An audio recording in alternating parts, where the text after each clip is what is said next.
Bien, bonjour à vous, bonsoir en fait, parce on commence pas très loin à arriver vers la fin de cette journée. Du coup, je vous remercie déjà d'être là en fait. Aujourd'hui, du coup, on va parler de Kubeflow. Kubeflow avec une petite présentation joliment intitulée Data Scientist Ready. Donc, on va essayer de répondre à cette question. Donc moi, du coup, je suis Sylvain Lequeux, je suis Data Engineer chez Xebia. Et alors du coup, déjà, vous pouvez vous dire, Data Engineer, pourquoi? Il est en train de me dire, est-ce que c'est Data Scientist Ready? Il est même pas Data Scientist. Donc pourquoi? Alors en fait, une partie de ma mission en tant que data engineer, ça va être de répondre c'est par ici, hop là, à ce besoin, en fait, c'est d'être capable de fournir à des data scientists un environnement de travail dans lequel ils vont pouvoir avoir toute la créativité dont ils ont besoin. Donc ils vont avoir les outils qu'ils ont l'habitude d'utiliser, ils vont pouvoir faire ce qu'ils ont l'habitude de faire. Et mon boulot, ça va être aussi de garantir que ce qu'ils vont faire, ça peut aller en prod. Parce que c'est bien beau de s'amuser, de faire l'expérimentation, mais on veut pouvoir amener les choses en production. Donc à cela, en fait, pour essayer de répondre à la question, je vais essayer d'avoir un petit indicateur et pour ça, je vais essayer de vous raconter une petite histoire. Donc dans ma vie de développeur, j'ai eu beaucoup de collègues. Ces collègues, très fréquemment, c'était un petit peu foufou, ils s'amusaient à avoir plein de projets perso.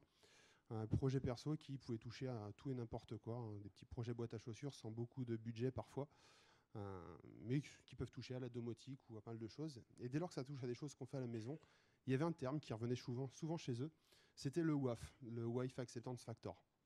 Et du coup, dans un souci d'inclusivité, moi je vais renommer ça, je vais appeler ça le Partner Acceptance Factor. Je pense que tout le monde pourra être un peu plus content derrière. Et donc du coup, moi, c'est de se dire comment je vais pouvoir transposer ça à mon boulot. En fait, j'ai inventé un petit critère qu'on va essayer de décrire ici qui va s'appeler le TSAF. Ça va être le Data Scientist Acceptance Factor. On va essayer de voir à quel point ils vont l'accepter ou pas, ce que je vais leur donner. Et donc du coup, pour l'intégralité des slides, vous aurez 4 petits logos que je vais vous présenter tout de suite, qui vous diront à chaque fois si c'est de SAF ou pas de SAF. Alors le premier niveau, il va être super bien. C'est le Data Scientist, il voit l'outil, c'est juste génial, il a envie de l'utiliser. Ça lui apporte plein de choses, il n'y a pas de contraintes, il a envie. Deuxième niveau, là du coup, on est déjà sur un truc où ça paraît un peu compliqué. Si on lui explique, il comprendra que ça peut lui servir, que pourquoi pas. Et puis au moins, le data ingénieur, il arrête de l'embêter avec ça, donc il va dire pourquoi pas. Troisième niveau, ça commence à être embêtant, c'est là où on commence à avoir quelque chose qui est compliqué à prendre en main, c'est assez pénible. On risque de devoir le forcer parce qu'il faut le faire, parce que c'est comme ça qu'il faudra le faire pour que ça puisse arriver en production. Mais il n'est pas content du tout, quoi. Donc là, en fait, en tant que data ingénieur, moi, je vais voir un gros risque de frein au changement. Et donc, du coup, le dernier niveau, alors là, c'est même pas question, on lui mettra pas du tout ça dans les mains, c'est beaucoup trop compliqué. Donc pour ceux qui ont reconnu le petit animé, donc, le dernier n'est pas vraiment un énervé, mais plutôt un chanteur, une chanteuse. Du coup, passons en revue. Deux, trois petits rappels. On sait que vous avez vu pas mal de présentations qui parlaient de ces sujets-là dans la journée, donc je vais essayer d'être assez bref dessus, mais c'est nécessaire, si vous ne les avez pas vus encore, qu'on revienne dessus. Premier rappel, Kubernetes, en un slide. Donc j'ai essayé de faire très rapidement. Donc un gestionnaire de cluster, donc vous avez un parc de machines avec des ressources dessus, et on va lui déployer ce qu'on appelle des ressources au sens Kubernetes, c'est-à-dire des éléments qui vont fonctionner dessus. Ces éléments, il y en a de plein de types, hein. Ça peut être des applicatifs, ça peut être du réseau, ça peut être de tout et n'importe quoi. Il y a certaines ressources de base, des ressources custom qu'on peut fournir par différents outils. On verra que c'est comme ça que fonctionne Kubeflow. Les ressources sont définies avec des fichiers YAML, donc on va avoir un petit peu de YAML à écrire. Ça devrait être acceptable. Et donc du coup, pour avoir du Kubernetes, soit on se met dans le cloud, il y a des services qui le fournissent très bien, ou on-prem, hein, si vous le voulez. Et donc pour pouvoir faire du dev en local, on a moyen de faire fonctionner du Kubernetes en local. Donc là, deux possibilités. Minikube, qui est la petite distribution locale qui marche plutôt bien. Et du coup, si vous êtes sur macOS ou sur Windows, il y a des versions Docker for Mac ou Docker for Windows qui vous proposent en un clic d'installer un cluster Kubernetes. C'est assez cool, c'est un petit peu moins stable encore que Minikube, mais au moins ça permet de le faire de façon très très simple.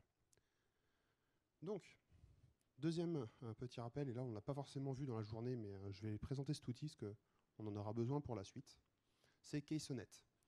Alors Casenet, qu'est-ce que c'est? C'est un outil en ligne de commande qui va nous permettre de générer de la configuration d'un environnement. Et quand on voudra appliquer cette configuration, c'est lui qui va nous générer les fichiers YAML qui servent à définir les ressources d'un cluster Kubernetes. Donc en fait, c'est une version pour abstraire les fichiers YAML et pouvoir gérer quelque chose en conf de manière assez simple et assez intuitive. On verra à l'utilisation que ce n'est pas si simple que ça.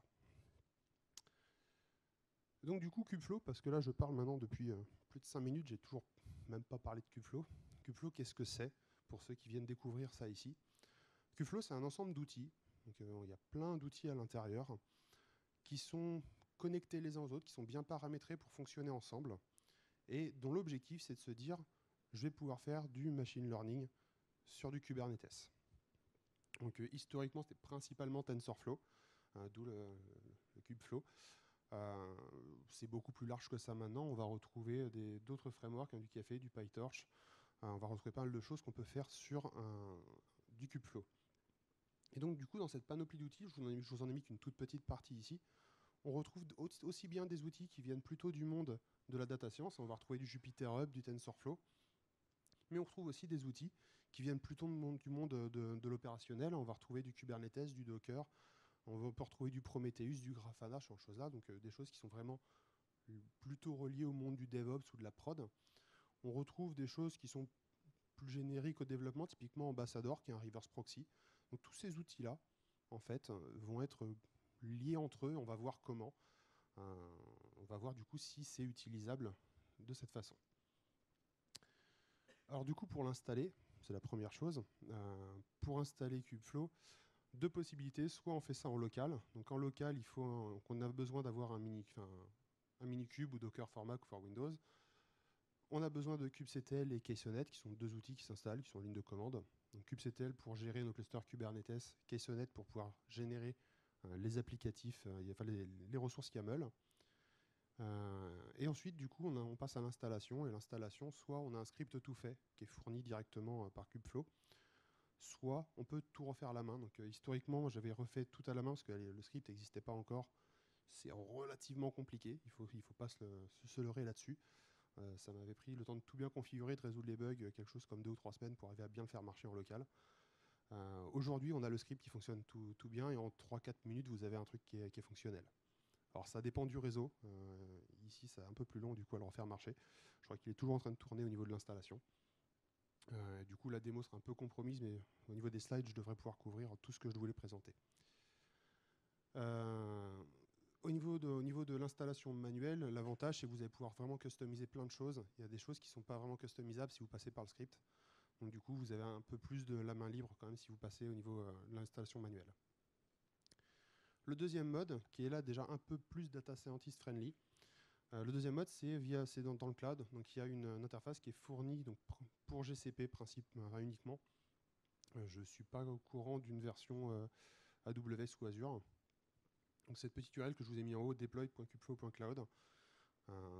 On arrive sur un petit formulaire, on remplit des credentials de GCP, on lui donne sur quelle zone on veut le déployer, la version qu'on veut déployer, un petit clic sur Create Deployment en bas, et en 20 minutes à peu près, on a le tout qui fonctionne avec un DNS qui est configuré, qui résout le truc, on a accès à l'interface de Kubeflow.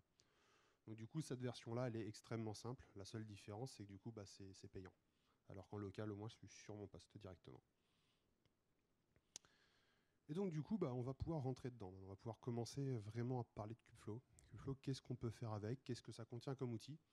Et pour ça, j'ai choisi de me dire, je vais me mettre à la place d'un data scientist qui veut répondre à un besoin simple. On ne va pas s'amuser à faire des modèles complexes, à rentrer dans le détail d'optimisation de data science, etc. Là, on va rester à un niveau data science, niveau proche du zéro. L'idée, c'est plutôt de voir l'outillage qu'il y a autour. Alors, première chose que font les data scientists en général, c'est de l'exploration. Et pour ça, on a besoin aussi de données. Donc là, on va voir déjà comment on récupère de la donnée et comment on fait un peu d'exploration sur Kubeflow. Pour le stockage des données, du coup, ça va dépendre de si vous êtes sur le cloud en local. C'est un petit peu différent. Si vous êtes dans le cloud sur GCP, tout simplement, on utilise GCS et on peut stocker nos données dessus. Donc les données seront récupérables directement dans mon notebook Jupyter, elles seront récupérables dans mes jobs qui seront en Python directement. Ça marche très bien, hyper simple, et on peut laisser ça à un data scientist, il va avoir aucun problème pour le prendre en main. Super content, en plus, petite web app pour uploader ses fichiers s'il en a envie, c'est parfait. L'autre solution en mode local, du coup, soit on continue d'utiliser GCS, mais là, avec le réseau, il faut faire attention. On risque d'avoir beaucoup de latence et beaucoup de problèmes réseau. Donc on va en général préférer mettre ça en local, et pour ça, on va utiliser ce qu'on appelle des persistants de volume dans Kubernetes. Tout de suite, normalement, quand je parle de ça à des data scientists, commence à froncer un peu les yeux, c'est quoi ce truc? On va voir ça un peu plus loin en fait dans le processus d'installation, je vous montrerai à quoi ça ressemble. C'est abordable. En gros, on peut fournir un truc tout fait, et il n'a pas beaucoup à réfléchir après comment ça marche. Une fois que vous avez du coup installé Kubeflow, pardon, sur votre poste, du coup vous avez une URL, donc soit le endpoint qui est fourni par GCP, soit du localhost sur le port 8080 par défaut. Vous arrivez, c'est sur cette jolie page où il y a des menus en haut et tout le reste de la page est blanche. Donc, au niveau UX, on y reviendra, mais bon, c'est pas grave, c'est pas le but. Sur cette page, il y a un bouton qui nous intéresse beaucoup, c'est Jupyter Hub. Jupyter Hub, c'est l'outil préféré de mes amis data scientists. Et du coup, là, ils sont contents de voir ce lien-là. Alors, qu'est-ce que c'est Jupyter Hub? Jupyter Hub, c'est un serveur qui englobe Jupyter. Donc en gros, on peut avoir plusieurs instances de Jupyter déployées sur un Jupyter Hub. Et du coup, qu'est-ce que c'est Jupyter? Jupyter, c'est un serveur de notebook. Donc il va pouvoir nous servir des notebooks. Mais du coup, qu'est-ce que c'est un notebook? On va finir par arriver au bout quand même, on y est presque. Un notebook, en fait, c'est une petite web app dans laquelle on peut venir saisir du code qui sera exécuté directement dans la ligne de commande qui avait démarré le notebook. Du coup, quand on se connecte sur Jupyter Hub, on arrive sur cette page-là, sur la page de Spawner. Ça, c'est juste génial d'un point de vue data scientist. On lui demande de démarrer son Jupyter. Et là, on lui propose quoi? On lui dit, choisis une image Docker. C'est en gros la version de TensorFlow qu'ils veulent utiliser. Donc là, il y a toutes les versions packagées pour CPU, pour GPU. Parfait. Derrière, un petit formulaire dans lequel on lui dit combien tu veux de CPU, combien tu veux de mémoire et combien tu veux de GPU. Ça me semble parfait. Alors, il faut faire attention à mettre des vraies restrictions là-dessus, parce que sinon, il ne faut pas lui donner non plus tout le cluster à disposition, ce qui pourrait en abuser un peu trop. Mais en soi, c'est vraiment très pratique. Et du coup, quand on clique sur Spawn tout en bas, ça va créer un conteneur Docker à part dans lequel le data scientist va travailler de manière complètement isolée. Du coup, d'un point de vue sécurité, c'est plutôt pas mal, même si on est capable de lancer des commandes système depuis le notebook. Au final, ce sera des commandes système qui seront isolées dans le contexte du notebook. Donc, du coup, c'est plutôt pas mal. Donc du coup, maintenant, je me dis, j'ai un Jupyter, je peux faire des choses, c'est super cool. Là, d'un point de vue exploratoire, mon artiste, il est content. Modulo, le petit truc des persistants de volume qu'on n'a pas encore creusé ici, ça lui va très bien. Et du coup, c'est quand même pratique. Je ne vous fais pas de démo de Jupyter derrière, c'est un Jupyter extrêmement classique, et tout fonctionne plutôt bien à ce niveau-là. Évidemment, le spawner, j'avais la liste des images Docker. Vous pouvez venir fournir votre propre image Docker custom avec votre distribution de TensorFlow, plus vos packages qui peuvent être installés dans l'image qui va bien. Donc l'exploration, ok. Deuxième chose, maintenant je lui dis c'est cool d'explorer, mais du code, il va falloir l'écrire au propre, dans un truc qui n'est pas un notebook, le packager, le tester, et le déployer de manière propre. Donc là, on va faire vraiment l'entraînement de modèle, mais de manière un peu plus contrôlée que ce qu'il y avait dans le notebook. Alors ici, je ne vais pas m'attarder sur la partie test unitaire, parce que ça, c'est juste du test unitaire lié à TensorFlow, ça n'apportera rien dans le cadre de cette présentation. Mais du coup, on va voir d'abord comment on le fait sans distribuer le calcul, donc la version simple, si j'ai envie de dire. Alors du coup, ça va se dérouler en 4 étapes que vous pouvez suivre à gauche. Donc la première, on va parler de qu'est-ce qu'on met dans le code quand on va faire du TensorFlow, même en non distribué.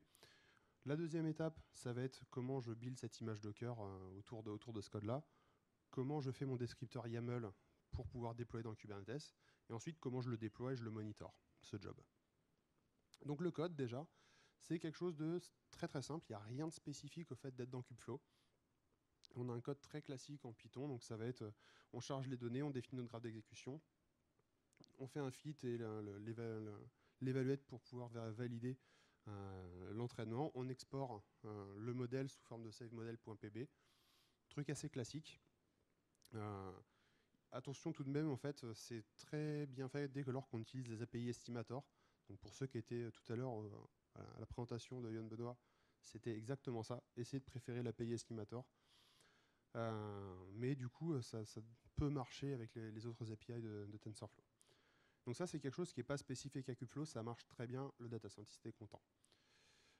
Deuxième partie, Docker. Alors Docker, du coup, c'est pas forcément l'outil auquel les data scientists sont le plus familiers.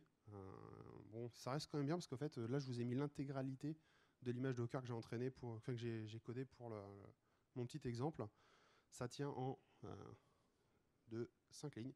Voilà, on est à peu près ça. On utilise le TensorFlow.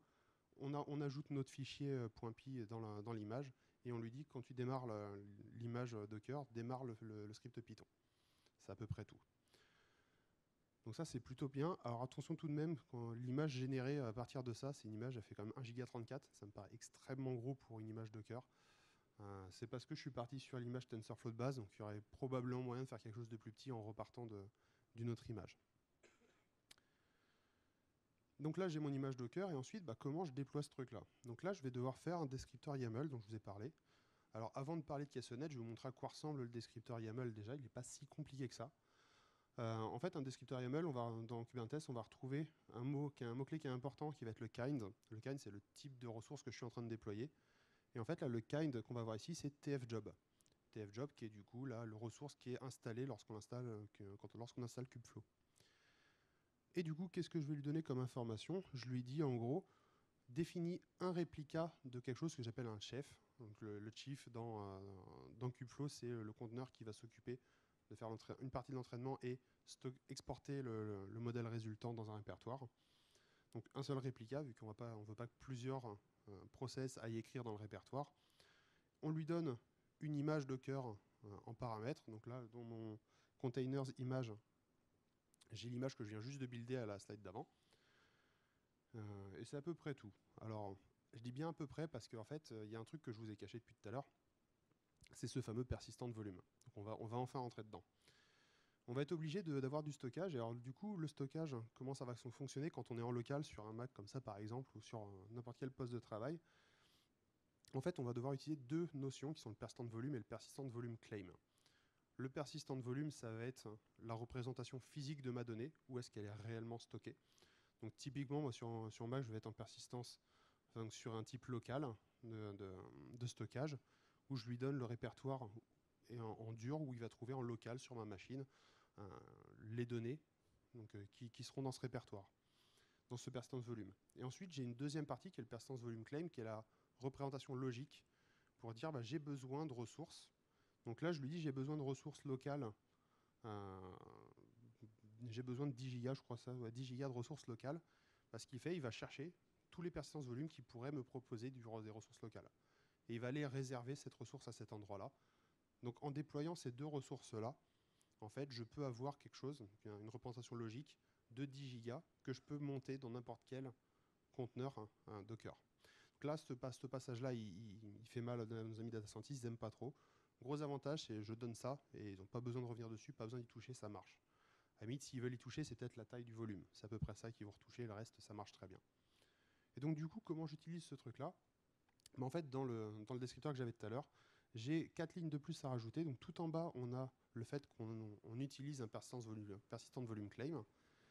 Et un petit peu plus haut, donc quand on déclare le container, c'est quel va être le point de montage dans mon système qui est à l'intérieur de mon image. Donc ici, je lui ai dit de le monter dans /opt/modèle. Donc une fois que j'aurai démarré mon image Docker, ce répertoire existe, il y aura 10 gigas de stockage à cet endroit-là. Et donc du coup, en fait, le code TensorFlow que j'avais plus tôt, j'ai juste à dire mon modèle, quand je l'exporte, exporte-le dans /opt/modèle. Du coup, toute ma glue est faite, ça marchera à peu près bien comme ça. Donc dans l'ensemble, pour l'instant, ça va à peu près modulo le persistant de volume. Enfin, du coup, comment je déploie des ressources YAML? Donc c'est kubectl create et -f, je donne le nom de mon fichier YAML et du coup, ça déploie directement mon tfjob. Donc là, le log normalement me dit du coup kubeflow.org, donc ça c'est le nom de la ressource simplemnist created. Ah, parfait, j'ai créé un petit programme qui s'appelle, enfin un tfjob qui s'appelle simplemnist. Je peux venir le loguer, savoir depuis combien de temps il est démarré, je peux connaître l'état avec la commande kubectl describe. Derrière, lui, il va démarrer ce qu'on appelle des pods. En fait, c'est l'équivalent n'est pas exactement à ça, mais du conteneur. C'est un peu plus gros que ça, hein. C'est pas que le conteneur, on verra un peu plus tard, hein, dans la présentation. Et donc je vais pouvoir aller regarder les logs de tout ce truc-là. Donc en fait, je suis revenu dans un monde Docker assez classique. Et du coup, là, j'ai perdu un petit peu le juste avantage de Kubeflow, modulo ce descripteur tfjob qui fait un peu le boulot pour moi. Donc, dans l'ensemble, les différentes steps, ça passe. Je suis tenté de dire que ça, l'entraînement en non distribué, je suis content, je peux le vendre à un data scientist, il l'acceptera très bien. Et si je lui dis, bah, tu peux déclencher ton truc n'importe où, tu auras des ressources, ça marche. Et le jour où tu veux passer en prod, bah, tu as juste à dire que ta ressource, au lieu de la déployer sur ta machine, tu la déploies sur autre chose et ça marche. Globalement, il est content. Il voit vraiment une grosse plus-value à utiliser ce système. Là où ça va se gâter, c'est sur le mode distribué. Le mode distribué, donc du coup, première chose, quel va être l'impact sur le code? Au niveau du code, mais en fait, ça va à peu près. Ce qui va se passer, c'est que Kubeflow va injecter une variable d'environnement qui s'appelle tfconfig, qui va contenir les URL pour joindre les différents nœuds de mon cluster de programme TensorFlow. Ces nœuds, ils vont être de 3 types différents. Donc, on a vu le chief tout à l'heure, qui est celui qui va exporter le modèle. On va avoir des paramètres serveurs qui vont être là juste pour conserver l'état des poids qui sont en cours d'apprentissage. Et enfin, on va avoir des workers qui, eux, vont être chargés de vraiment calculer ces poids, donc de faire réellement l'apprentissage.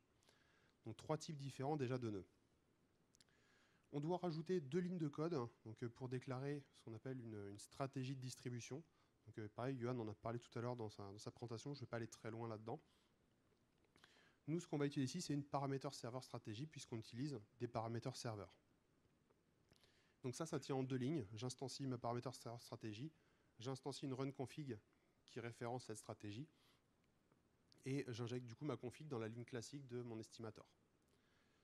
Et donc du coup, globalement, ça ne change pas grand-chose à mon code. Toute la partie définition de mon modèle, de mon graphe d'exécution, elle reste inchangée, c'est plutôt pas mal quand même.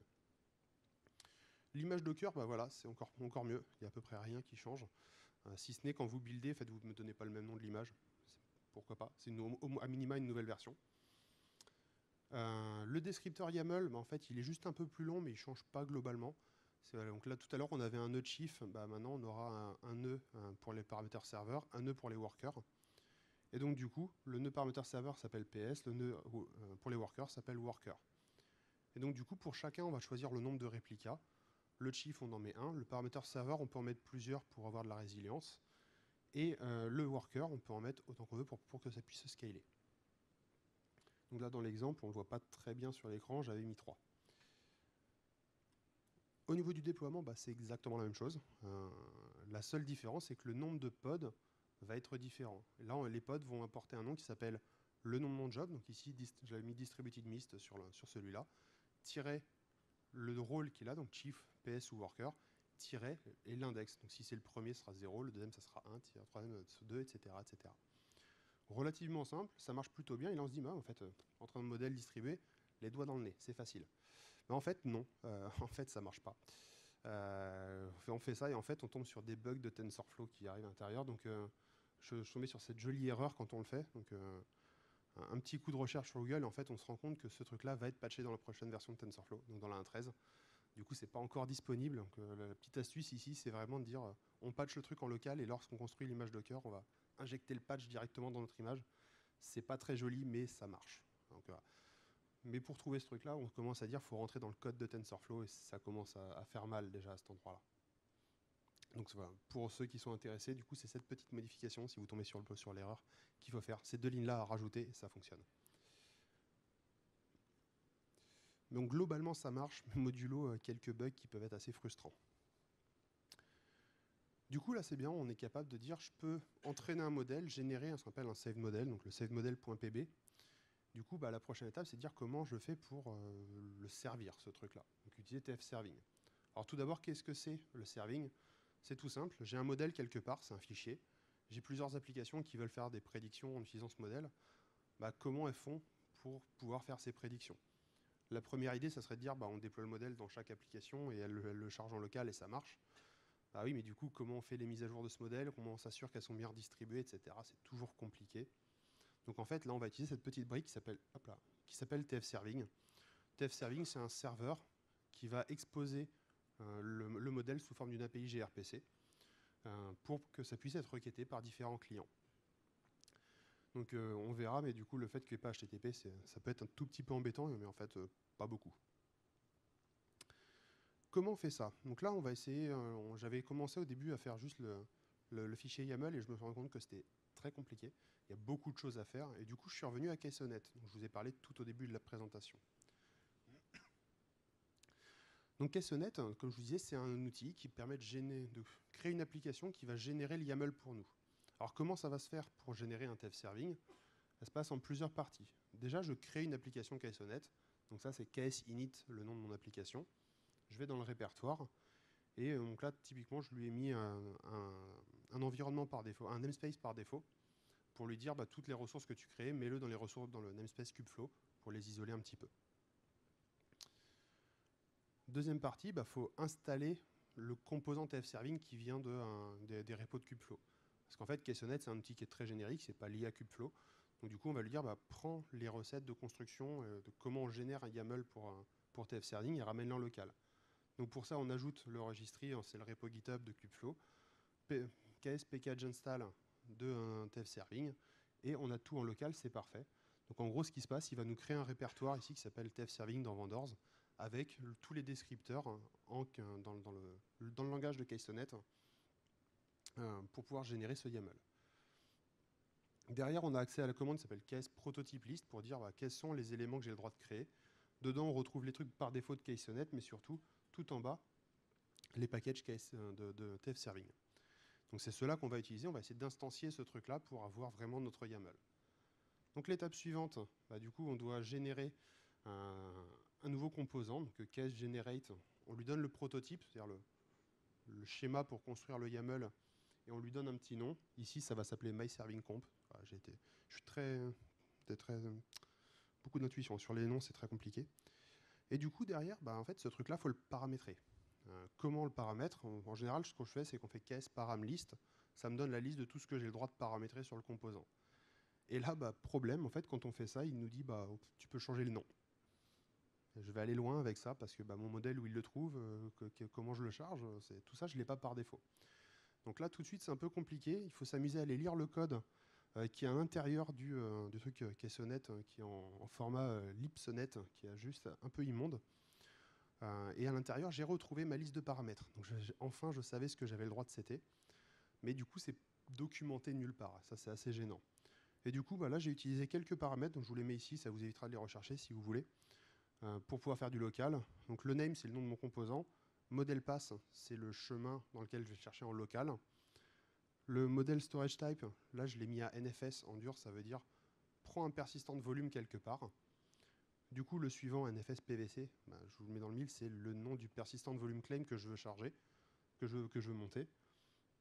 La version, on va revenir un peu après là-dessus, mais c'est la version de mon modèle. Donc, normalement, un modèle, il est stocké dans mon modèle pass, / le nom de la version, / le fichier setModel.pb.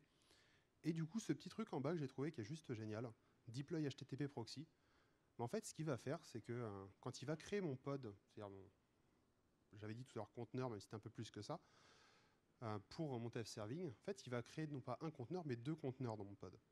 Il va créer le conteneur de TF Serving, et à côté, il va lui mettre un petit proxy HTTP qui va faire la traduction entre HTTP et gRPC. Et du coup, juste en mettant ce truc-là avec la variable true, en fait, ça me déploie un proxy HTTP, et j'ai enfin une API REST que je peux interroger. Donc du coup, pas forcément évident, mais une fois qu'on les a setés, par contre, KS paramlist, là, il les affiche. Pas exceptionnel, mais au moins on peut voir les choses. Donc ici, petit détail, la version, vu que c'est un entier, il faut bien lui spécifier que c'est une chaîne de caractères, sinon il crache au déploiement. Comment je déploie ce truc-là? Je fais KS apply donc de mon composant, et ça va générer mon fichier YAML et l'envoyer dans mon cluster Kubernetes directement. Donc du coup, pas grand-chose de plus à faire que ça. Là, je vous ai mis la sortie de mon describe, de mon TS serving, et je vois bien que, alors là, vous ne le verrez pas, parce qu'en fait, ça pas forcément très gros, on voit bien qu'il récupère 2 images ici, qui sont l'image du TF serving et l'image du proxy HTTP. Donc là, en faisant ça, du coup, j'ai mon TF serving qui est déployé. Si jamais je veux le supprimer, j'ai juste à faire ici mon KS delete, ou KS remove, pardon. Si jamais je veux supprimer les TF jobs que j'ai créés, bah, ça va être mon kubectl delete et c'est à peu près tout. Ça marche très bien en fait, c'est très simple de déployer, de mettre à jour une nouvelle version. Donc le serving de modèle, ça marche modulo, il faut aller lire un peu dans le code derrière et c'est un peu moche. Mais tant pis, on va faire avec. Ça commence à faire quand même beaucoup de choses pour un data scientist à apprendre en plus, ça commence à être un peu gênant quand même. Globalement, je vais essayer de terminer un petit peu par cette partie-là pour la partie vraiment description de quelques produits qui sont à l'intérieur de Kubeflow. Je voulais juste faire une petite passe sur la partie voilà, sur la partie documentation et stabilité de l'outil, parce que pour moi ça a été un point très important en fait quand j'ai découvert cet outil. Alors cet outil, je l'ai découvert, c'était en septembre ou octobre, c'est pas si vieux que ça. Et depuis que je l'utilise, en fait, ma démo que j'avais fait à l'époque, elle a déjà été cassée 2 fois par des mises à jour. Donc en gros, c'est très bien, mais ce que j'ai envie de dire, à les personnes comme ça, c'est les nouvelles features, c'est cool, mais arrêter de tout casser, c'est bien aussi. Alors pourquoi je dis ça? C'est parce qu'en fait, derrière, ça évolue tellement vite, il y a tellement de nouvelles features qui sont cool, mais ça veut dire que tous les exemples qu'on va trouver, que les gens mettent sur Internet, en fait, ils sont très très vite dépassés. Et du coup, en fait, on passe notre temps à chercher quelque chose, on prend un exemple, on essaie de le faire marcher, mais c'est juste ça ne marche pas dans cette version. Donc du coup, c'est vraiment quelque chose qui est assez frustrant. Et de même, la documentation, du coup, faut la maintenir à jour et c'est pas forcément évident que tout soit à jour à l'intérieur. Donc là, un petit point négatif quand même là-dessus. Attention, tous les exemples qu'on trouve, la plupart du temps, ils sont faits pour fonctionner sur GCP. Dès qu'on essaie de les faire marcher en local, il y a plein de spécificités. Donc voilà, ça demande quand même du temps de prise en main. Et souvent, le temps de prise en main, il faut reprendre en main la version suivante du coup derrière. C'est le petit point un peu négatif quand même que je pouvais retrouver dessus. Donc la partie documentation stabilité, c'est très frustrant. Alors j'ai dit quand même, voilà, j'ai donné beaucoup de points négatifs quand même dans cette présentation, de choses compliquées à prendre en main. Ce qu'il faut retenir quand même, parce que tout n'est pas négatif. Là, j'ai oublié cette partie-là. J'étais presque. J'étais presque au niveau presque parfait dans les transitions. Du coup, je voulais juste, sur ce slide-là, essayer d'ouvrir un peu. C'est que là, je vous ai présenté, on va dire, le truc de base pour faire de la data science. Donc, je fais un peu d'exploratoire, je peux entraîner un modèle, je peux exposer mon modèle, donc faire de l'inférence. Mais en fait, il y a plein d'autres choses qui viennent avec Kubeflow, il n'y a pas que ça. Donc là, je vous en cite que 2, mais il y en a plein d'autres. Donc c'est peut-être les 2 qui, pour moi, me portent les plus grosses features ici. Donc à droite, vous pouvez retrouver un truc qui s'appelle Kubeflow Pipeline, qui est un outil en fait qui va servir à faire de l'expérimentation et à pouvoir loguer tout ce que l'on fait en termes d'expérimentation de machine learning. Extrêmement pratique. C'est un outil à part entière, ça aurait demandé peut-être sa présentation de 40 minutes juste pour ça. Et à gauche, vous retrouvez le petit logo d'Istio. Alors Istio, c'est l'outil pour faire du service mesh, donc c'est de venir configurer nos différents pods. Et là, on pourrait, en fait, c'est utilisé dans Kubeflow principalement pour la partie TF serving. Alors, qu'est-ce que ça va faire ce truc-là en 2 mots? En 2 mots, ça va nous permettre de déployer plusieurs versions d'un même modèle et de pouvoir dire je vais envoyer une partie de mon trafic HTTP sur ce modèle, une partie sur celui-là. Et de pouvoir essayer de monitorer ce qui se passe d'un point de vue business quand je déploie une nouvelle version de mon modèle. Donc me dire peut-être que je vais commencer par mettre 10% de mes clients sur ce nouveau moteur de recommandation, sur cette nouvelle prédiction. Et peut-être que je vais pouvoir regarder si ça s'améliore ou pas d'un point de vue conversion, d'un point de vue... je ne sais pas, ça va dépendre de votre use case. Donc là, on a ce truc-là qui est dedans, qui est pareil, pas extrêmement bien documenté pour l'utilisation de Kubeflow, mais qui va nous permettre vraiment des choses extrêmement puissantes, donc d'un point de vue testing notamment. Donc voilà, globalement, ce que je pense de cet outil, c'est compliqué. Il y a pas mal de choses qui seraient beaucoup de freins au changement pour l'instant pour un data scientist. Et c'est assez frustrant, même pour moi qui suis déjà pas mal baigné dans la technique. Mais clairement, en fait, la voie qui est prise par cet outil, je pense que c'est la bonne voie. Et à mon avis, d'ici quelques temps, on aura un outil qui est vraiment très très bien et qui répond parfaitement aux besoins. Alors il faut savoir qu'actuellement, il est en version 0.4. Les ressources Kubernetes elles sont en version V1 Alpha 2, V1 Beta, Beta 1 je crois pour l'instant. Je l'avais découvert en V1 Alpha 1. Donc voilà, on est quand même sur des choses qui sont assez récentes, qui évoluent encore beaucoup, d'où les problèmes de stabilité que j'expliquais tout à l'heure. Mais à mon avis, ils ont pris vraiment la bonne direction et c'est vraiment un truc à suivre qui devrait être globalement bien utilisé par les data scientists bientôt. Voilà, du coup, tout le code que je vous ai mis là, en fait, vous pouvez le retrouver sur le repo GitHub directement. Et du coup, moi, je vais du coup m'en aller petit à petit vers la scène qui est derrière pour répondre à vos questions si vous voulez. Merci.